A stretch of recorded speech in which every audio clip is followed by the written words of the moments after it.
Boa tarde, gente. É o Globo Esporte desse sabadão no ar. A gente vai conhecer o Miguel. Ele vem se destacando num projeto para jovens talentos com o selo de qualidade do Rei Pelé.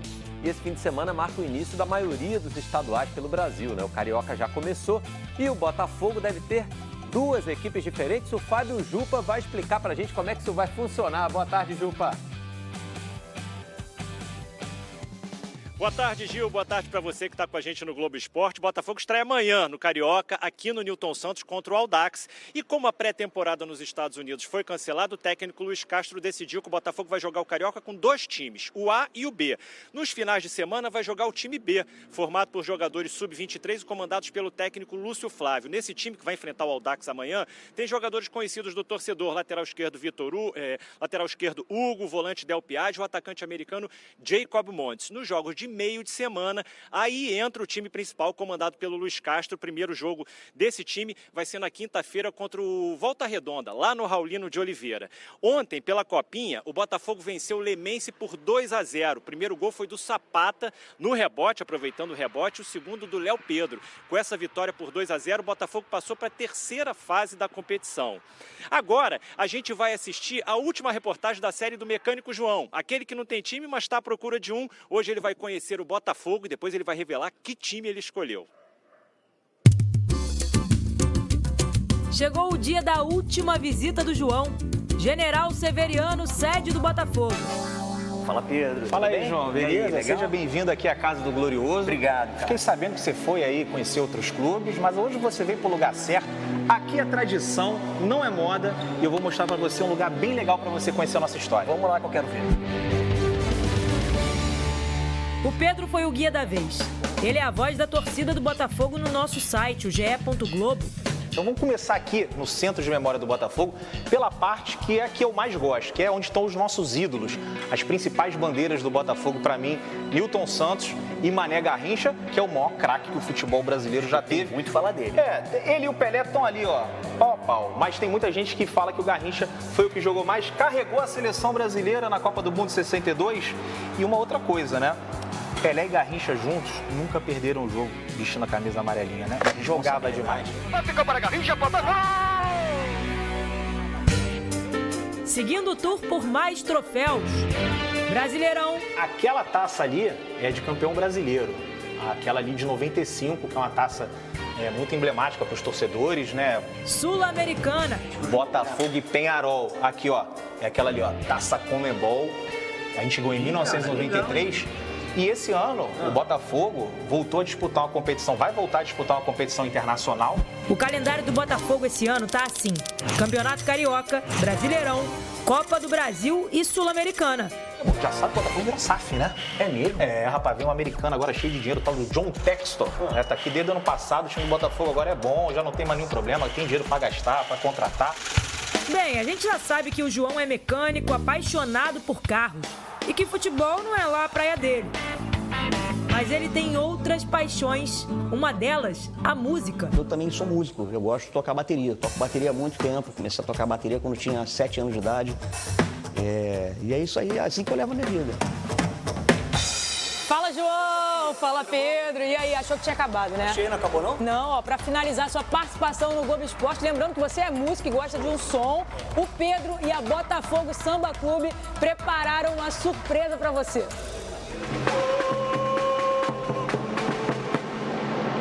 Vamos fazer um ritmo? Bora!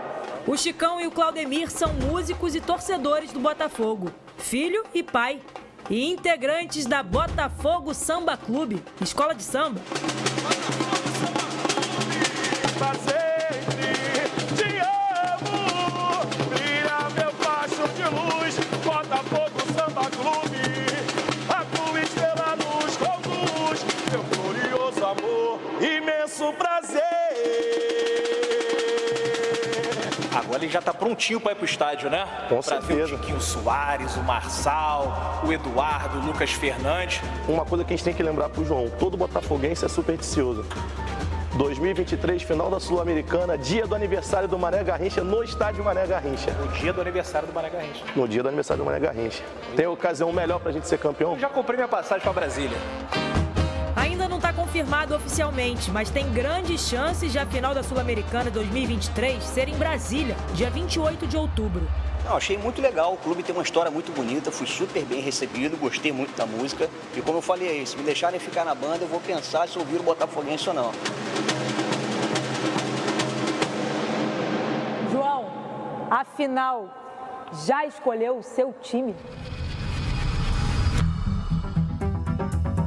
Foram dias intensos e de acolhimento. Flamengo, Fluminense, Vasco, Botafogo. E chegou a hora da verdade pro João. Bom, vamos lá.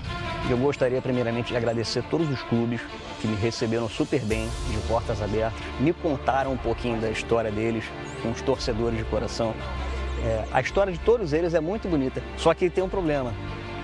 Desde pequeno, sempre que eu escuto falar de futebol, me vem um time na cabeça. Por conta de duas pessoas que estão muito próximas de mim, que fazem parte da minha vida. Meu irmão e meu pai. Então, eu escuto falar de futebol, por conta dos dois já vem o Flamengo na cabeça. Então, assim, eu acho que eu vou ficar com o Flamengo. Desde pequenininho rubro-negro, mas estava incubado ainda. E agora, pelo que eu entendi, essa paixão floresceu e eu vou ter companheiro agora para torcer, para ir no Maraca comigo. Você é muito bem-vindo oficialmente ao Mulambo. Vamos ganhar tudo esse ano. Mengão sempre! Pronto, o João fez a escolha dele. Ainda vai ser difícil ele preferir o futebol aos carros. Quase impossível, mas já valeu toda a experiência e todo o bom humor nesse início de 2023. Valeu, Globo Esporte. Obrigado aí. Oi, gente. Boa tarde. Oi, gente. Amanhã vocês vão ver a reação de crianças a lances do Rei Pelé. Eita, golaço. Tem também uma disputa entre alguns dos melhores jogadores do vôlei brasileiro. E aí, quem tem o saque mais forte, hein? Vamos reencontrar o Vrajamani, mas você pode chamá-lo de o menino do tigre. Ele quase morreu num ataque de tigre e agora quer ser campeão mundial de natação. Eu não sabia a guerra que eu tava me enfiando. É amanhã, logo depois do Auto Esporte. Até lá. E o atual campeão carioca estreia hoje no estadual, jogando fora de casa. Os times do técnico Fernando Diniz criam um jogo intenso para quem joga contra. Ele tem um trabalho dele diferente, sabe? De marcar pressão, você correr o tempo inteiro. E é um jogo intenso para quem é comandado por ele também. Eu já tive trabalho de pré-temporada assim, um pouco mais leve, mas tô passando por esse ano que eu nunca passei não. Então eu acho que eu vou ser muito feliz esse ano. Foram 12 dias de treinos pesados, sendo 7 deles em período integral. O cronograma de uma pré-temporada tem que ser minimamente calculado. É um desafio para a comissão técnica. Exatamente, você ter que aplicar uma carga grande no atleta, um estresse físico, né, muito grande, sem lesão. A fase só de treinos acabou no Fluminense. Hoje à tarde, em Volta Redonda, o time vai fazer o primeiro jogo da temporada. A estreia é contra o Resende pelo Campeonato Carioca. Esse início de ano é fundamental para fazer com que os jogadores consigam atuar na condição física ideal durante os próximos meses. Jogo junto com os treinos que vão seguir, né? Vão fazer ele levando o nível competitivo, condicionamento físico geral e competitivo, para a gente chegar no melhor nível possível nas competições mais importantes e nas datas finais do estadual, que é o mais importante também. E toda a competição que a gente vai disputar para ganhar. Independente se for o Carioca, a Copa do Brasil ou Libertadores, a gente tem que estar sempre com um time competitivo. E o começo dessa caminhada pode ser o segredo para ter sucesso no final. E falando em Resende, que é o adversário de hoje do Flu, a parceria do time do interior com a Pelé Academia rende frutos. E o Miguelzinho, hein? O garoto é bom de bola e ótimo de papo.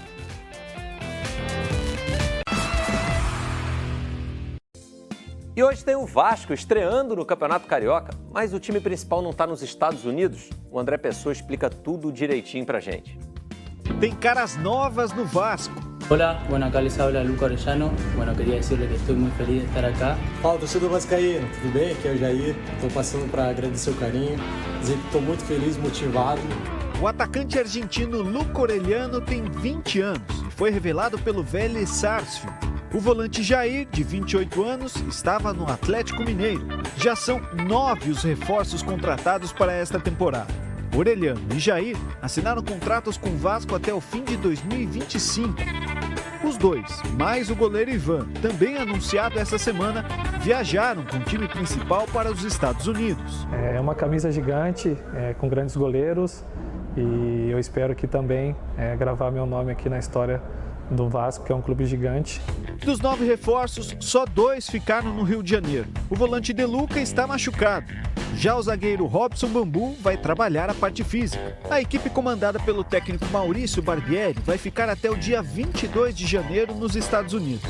Além de terminar a pré-temporada por lá, vai disputar 2 amistosos, contra o River Plate da Argentina e contra o Inter Miami. Enquanto o time de Maurício Barbieri treina nos Estados Unidos, uma equipe alternativa com garotos da base vai disputar as primeiras rodadas do Campeonato Carioca. O auxiliar Emílio Faro é quem vai comandar o Vasco nessas partidas, começando hoje contra o Madureira, aqui em São Januário. E não importa o time que estiver em campo, com garotos da base, velhos conhecidos ou novos reforços. O objetivo do Vasco é um só nessa temporada. É um time gigante que sempre tem que buscar por título. Eu estou vindo aqui com esse pensamento e juntos vamos em frente para conquistar muitas coisas boas esse ano. E o Flamengo, que venceu com a garotada da base na estreia, leva a campo o time principal amanhã contra a Portuguesa. O técnico Vitor Pereira começou a esboçar o time principal do Flamengo. Davi Luiz, Pedro, Arrascaeta, Ayrton Lucas, Eric Pulgar, Thiago Maia. Esses são alguns dos jogadores que treinaram juntos ontem de colete roxo e podem pintar no time titular já na segunda rodada do Campeonato Carioca. Em vez de poupar as estrelas, o treinador português quer dar ritmo de jogo, acelerar a preparação para a Supercopa do Brasil contra o Palmeiras daqui 2 semanas e, principalmente, para o Mundial de Clubes, que para o Flamengo vai começar no dia 7 de fevereiro. Por isso, amanhã, contra a Portuguesa, no Maracanã, o Flamengo deve ter, além de uma equipe mais experiente, o Vitor Pereira na beira do campo pela primeira vez. No jogo de estreia no Carioca, quinta-feira, ele viu de camarote o time sub-20 do técnico Mário Jorge vencer o Audax. Era a missão entregar esse jogo aqui com os meninos da base. Acho que a gente cumpriu bem. E agora a direção define como é que vai ficar a programação para frente. O Matheus França, que fez o gol da vitória, continua se dividindo entre o sub-20 e o grupo comandado pelo Vitor Pereira. Trabalhar nos treinos, no dia a dia, dar meu melhor aí pro treinador, botar uma pulguinha atrás da orelha dele, né? O meio-campo Vitor Hugo, que tem 18 anos de idade, é outra promessa da base que tem sido utilizada no elenco principal, virou desfalque. Na vitória de quinta-feira, ele sofreu uma fratura no 5º metatarso, no dedinho do pé direito. O clube informou que o Vitor Hugo já começou o tratamento, mas não deu previsão sobre quando ele deve voltar a jogar. E olha só, pessoal, já está disponível para assinantes do Globoplay a série documental Sou Corinthians, em 4 episódios, relembrando a história de um dos times mais populares do Brasil. Sou Corinthians é um produto original Globoplay. O que é ser Corinthians? Não é fácil você explicar o que é ser Corinthians. Eu falei, pô, não posso pipocar, cara. Quando ele cavou... É uma demonstração absoluta de paixão. Olha o que esses loucos fizeram. Eles invadiram o Rio de Janeiro. Como é que eu vou definir o Sócrates? Gênio, né? Mais do que ninguém eu queria ser campeão.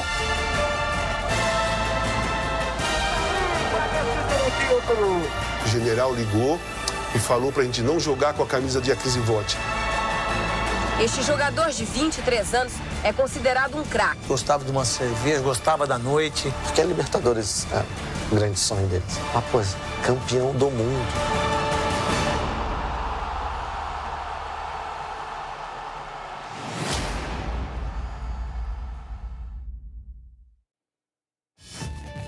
Gente, no próximo bloco, o incrível jogo Vasco e Ibrachina pela Copa São Paulo de Futebol.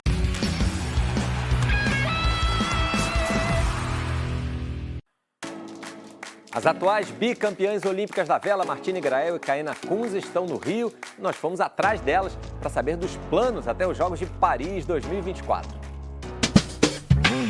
Martine Grael e Kaena Kunze têm um segredo para a longevidade delas. A gente trabalha com metas a curto prazo. As duas maiores atletas da história da vela feminina do Brasil completaram recentemente 10 anos juntas. Um e-mail enviado em 2012 marcou o início das duas. Foi assim que a Martini convidou a Caena para ser a dupla dela na 49er FX, uma classe nova que iria estrear nos Jogos do Rio em 2016. O sim da Caena marcou o início de uma das parcerias mais vitoriosas da história do esporte olímpico do Brasil. E aí eu recebi um e-mail da Martini, meio que só perguntando como que eu estava, e se eu já tinha ouvido falar no próximo barco que ia entrar para o ciclo do Rio, e se eu tinha algum interesse em começar a fazer uma campanha. Realmente, era um tiro no escuro, mas deu muito certo. E deu mesmo. Campeãs olímpicas no Rio em 2016, bicampeãs em Tóquio em 2021. As duas estão na lista de apenas 15 brasileiros, entre homens e mulheres, que conquistaram 2 medalhas de ouro em Jogos Olímpicos. A próxima Olimpíada vai ser em Paris, no ano que vem. Mas elas têm um objetivo, antes de pensar na possibilidade de se tornarem tricampeãs olímpicas. Bom, primeiro classificar o país. É a principal meta desse ano. A gente tem 2 oportunidades, o Mundial e o Pan-Americano. O Mundial de Vela vai acontecer na Holanda em setembro e os Jogos Pan-Americanos de Santiago, no Chile, serão entre o final de outubro e o começo de novembro. Agora, no início do ano, elas voltaram ao Rio de Janeiro entre uma competição e outra, coisa rara no calendário sempre apertado das duas, e receberam o carinho de algumas caras novas do esporte. Eu acho que a gente virou referência para muitas meninas, principalmente. Cara, quando tem uma pessoa boa na raia, cola. É o que a gente sente é que, já tem a Martini e a Caena, sabe? Então vai ser impossível pra gente. Mas devia ser o contrário, não, vamos se juntar a elas pra ganhar experiência. Martini e Caena não precisam velejar sozinhas. Elas querem mais mulheres brasileiras no mar. Eu acho que como surgem algumas mulheres como espelho, várias outras mulheres se motivam. Eu acho que as mulheres têm uma raça aqui no Brasil, assim, muito forte. Então eu acho que é isso, uma leva a outra. E amanhã, gente, o desafio Força Bruta é uma das atrações do Esporte Espetacular. A gente vai saber do Zé Renato Ambrosio os detalhes desse evento. Fala, Gil, tudo bem? Você que tá ligado no Globo Esporte? Como é que tá a academia aí? Tá em dia? Dá só uma olhada nos super atletas que vão disputar o Força Bruta.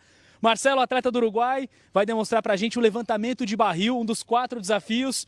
Pode ir, Marcelo, são barris de até 20 quilos no obstáculo de 4,30 metros de altura. Ó que moleza. Para eles, né? Lá atrás, Quiroga, atleta da Bolívia, na corrida insana, obstáculos de até 200 quilos, nesses degraus super altos. E tá calor aqui, hein? Cidade de Cutia, pertinho de São Paulo. O búfalo colombiano fazendo uma demonstração do levantamento viking. Um pneu de 300 quilos, eles fazem força para levantar 150 quilos. E tem atleta brasileiro, o Flávio Nunes. Tudo bem, Flávio? Tudo bem. Pessoal que for acompanhar o Força Bruta amanhã no Esporte Espetacular a partir das 10 da manhã, pode esperar o quê de vocês, super atletas? Deu para ter um gostinho já. Muita força, muito suor, muita dedicação aí, muita competitividade. E vamos para lá. Vamos lá, Brasil! Com a gente, bora! E como se não bastasse, eles ainda vão puxar um ônibus de 13 toneladas. Não tem moleza por aqui, mas tem muita competição e não dá para perder. É amanhã, às 10 da manhã, no Esporte Espetacular. Osasco e Sesc Flamengo, um clássico da Superliga Feminina. Os dois times já decidiram entre si 11 vezes o título. E foi emoção do início ao fim, mas em especial no terceiro set. Com 2-0 no placar, Osasco chegou a fazer 15-5. Mas o Sesc Flamengo conseguiu virar e fechou o terceiro set. Vai fechar, Sesc fecha! Poderia ser a reação, mas Natinha não deixou. Natinha, que isso? Ela buscou! 3-1 para Osasco e Natinha como a melhor em quadra. Tá muito emocionada ali a Natinha, né? Que atuação da líbero osasquense! E quem aí já ouviu falar do Ibrachina? É um clube de São Paulo que tem só 2 anos de vida. Foi protagonista de uma classificação impressionante e surpreendente contra o Vasco na Copinha. Início de um sonho. Toda ajuda é bem-vinda nessa hora para enfrentar um gigante brasileiro. Deu tudo certo. surpresa na copinha. O Ibrachina segue para a terceira fase. E se você não acredita muito em superstição, o massagista Ligeirinho vai te mostrar como a magia funciona. E dá-lhe sal grosso. O primeiro do Vasco foi em cobrança de falta. Do Vasco, GB! E o segundo em cobrança de pênalti. Vem pra bola o Ryan, bateu! Gol! Logo depois do intervalo, a dupla Ryan e GB apareceu de novo. Assistência de um, gol do outro. É o segundo gol de GB, o terceiro gol do Vasco. A classificação do Vasco parecia questão de tempo. Mas a fé do Ligeirinho, homem do sal grosso, é inabalável. O Ibrachina descontou aos 19 com Dudu. O segundo da equipe paulista só saiu aos 43, com Juscelio. Esse fim de jogo promete muito. E Marquinhos quase empatou aos 49. O Vasco simplesmente sumiu depois do 3-0. Haja magia para sumir com um time desse tamanho. Ninguém apareceu para afastar e o Mauro mandou para dentro. Gol! 50 minutos do segundo tempo. O Ibrachina fez o que parecia impossível. Foi buscar o empate. Nos pênaltis, goleiro contra goleiro, Cadu contra Cauê. Venceu essa disputa quem podia usar a mão. No rebote, nem com o pé vale. O Mauro podia ser o herói de novo, mas o Cadu se redimiu. Só que o Ícaro também parou no Cauê. E foi lá o Flavinho para a cobrança decisiva, a 8ª do Ibrachina. O Ibrachina faz história na copinha, elimina o Vasco. Tanta emoção que a garotada do Vasco perdeu a cabeça. Enquanto a confusão era controlada, o massagista mágico Ligeirinho atravessava o campo de joelhos. O Ibrachina segue na copinha com muito sal grosso. Tchau, tchau, mal olhado. E quem tá fora da copinha é o Fluminense. Foi eliminado agora há pouco pelo Goiás. A gente vai ver os gols. O Goiás abriu o placar 1-0. Gol do Mina, que chutou bem no cantinho.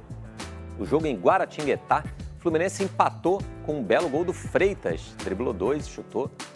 E aí o Mina, de novo, agora de cabeça, finalizou o placar. Goiás segue em frente 2-1. O último carioca vivo na copinha joga amanhã. É o Botafogo, que pega o Bragantino pela terceira fase da competição. Jogo 12h45, ao vivo, no Sport TV. E a gente vai conhecer agora a história do Miguel, jogador da base do Resende. Com essa comemoração aí, não precisa nem falar em quem é que ele se inspira, né? O soco no ar de um pequeno súdito do rei. Pelé. Puxa, Pelé na época do Santos. Miguel tem 11 anos e joga na base do Resende. Camisa 10. Joga e tira onda. Capaz de marcar golaços como esse aí.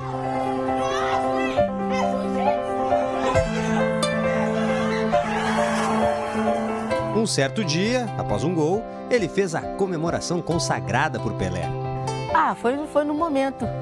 Foi no momento, mas ali me veio ele na cabeça. Depois disso, a mãe do Miguel ficou empolgada e resolveu criar um perfil para o filho nas redes sociais, que se chamava... Miguel Pelézinho 10. Aí eu falei, mãe, tira o Pelé e coloca meu nome, Ramiro, Machado, Silva.